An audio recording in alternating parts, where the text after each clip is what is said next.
you don't need college to learn stuff, okay? Everything is available basically for free. You can learn anything you want for free. It is not a question of learning.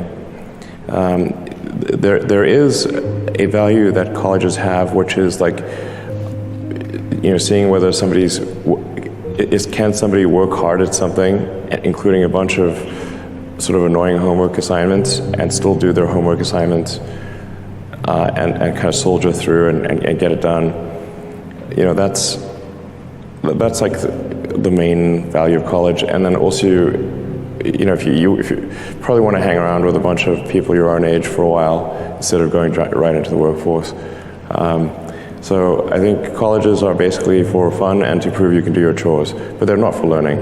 I think failure is bad. I don't think it's good.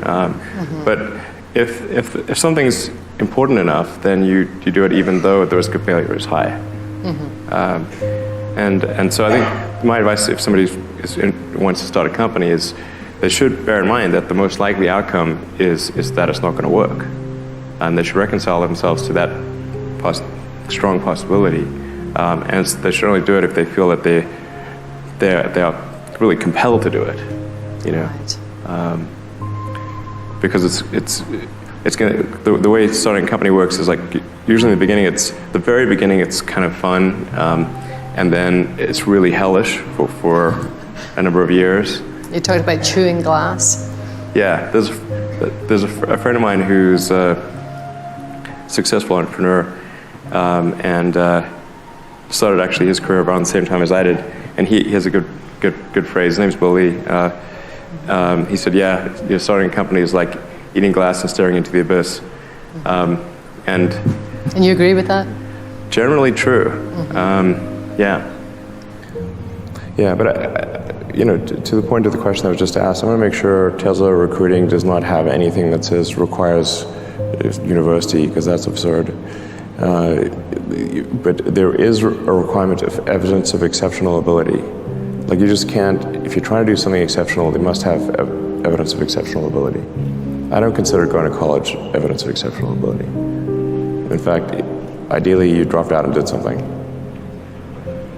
I mean, obviously, we look at Gates is a pretty smart guy, he dropped out. Jobs is pretty smart, he dropped out.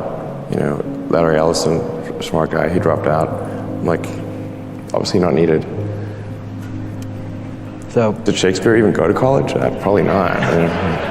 But one of the fun things for me is watching the cargo go into the crew vessel. All of a sudden we had Dragon 1, now we have Crew Dragon, and it's substantially different but familiar. Mm-hmm. So tell us, what's been some of the hardest parts to transition from cargo into crew? Because crew is a little more important than cargo. Yes, I mean, cargo can be replaced, crew cannot. And so the level of scrutiny, the level of attention is, I don't know, order of magnitude greater. I mean, it was already high for cargo. I mean, but it's just a whole nother level for crew. So, I told the SpaceX team that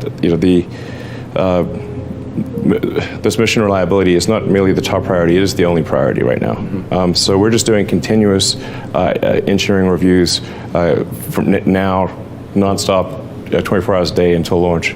Just going over everything again and again and again. And I was out at the pad just recently, just walking down the rocket. We've got a team that's just crawling over the rocket in the horizontal.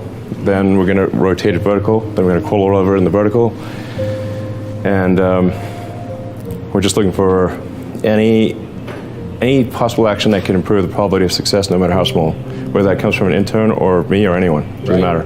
What sort of things do you look for in people or in processes that make the workforce better?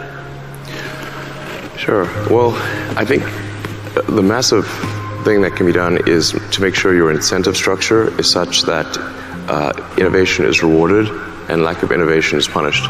So you got to be a carrot and a stick. So if somebody is innovating and making good progress, then they should be promoted sooner. And if somebody is completely failing to innovate, not every role requires innovation, but if they're in a role where innovation is should be happening and it's not happening, then they should either not be promoted or exited. And let me tell you, you'll get promoted, you'll get innovation real fast. So now your actual total mass of a reusable steel spacecraft is less than that of the most advanced carbon fiber vehicle you could possibly imagine. Yeah. Wow. But this happened by accident, by the way. This may sound like some great insight, but it actually happened because we were moving too slowly on composite. And I was like, we cannot move this slowly or we'll go bankrupt. So just do this with steel. So the design has to be focused on problem solving, otherwise you're going to spend too much time trying to figure it. You don't start with Yeah, I'm like sort of taking to management by rhyming. If the schedule is long, your design is wrong. Right. This is very true. It's a good point.